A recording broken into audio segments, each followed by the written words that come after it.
Union leaders called strikes on Sunday at 9 U.S. refineries in a bid to pressure oil companies to agree to a new national contract covering workers at 63 plants. The walkouts, the first held in support of a nationwide pact since 1980, target plants that together account for more than 10% of U.S. refining capacity. The discord comes as plunging crude prices force oil companies to slash spending. Royal Dutch Shell Plc, the lead industry negotiator, indicated talks had broken down.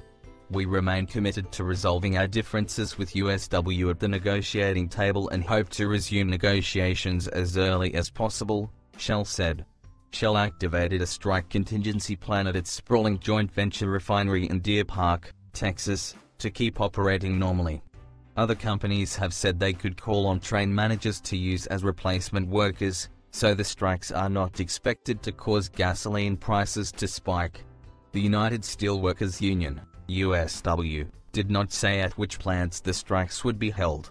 But one source familiar with union plans said walkouts were called at ExxonMobil Corp's refinery in Beaumont, Texas, 2 Marathon Petroleum refineries and Lyondell Bay Cells plant near Houston.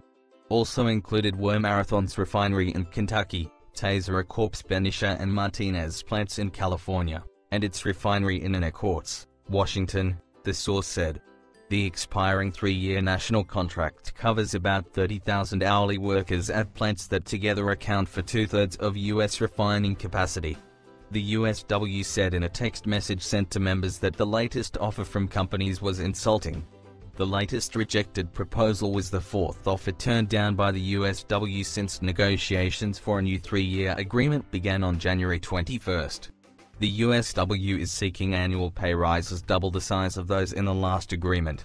It also wants work that has been given in the past to non-union contractors to start going to USW members, a tighter policy to prevent workplace fatigue, and reductions in members' out-of-pocket payments for healthcare. Dropping crude prices, but the drop in oil prices to around $47 a barrel since last summer may hurt the union.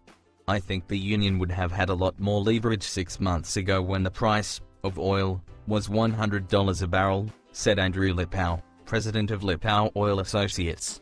"But now, when the industry is facing hard times and layoffs have been announced, their bargaining power is limited."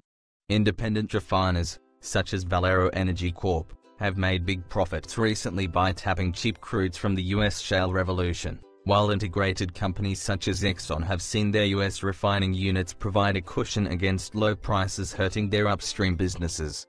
Even though the refiners' margins may not be as high as they were before the oil price decrease, the refiners are still making money, USW spokeswoman Lynn Hancock said.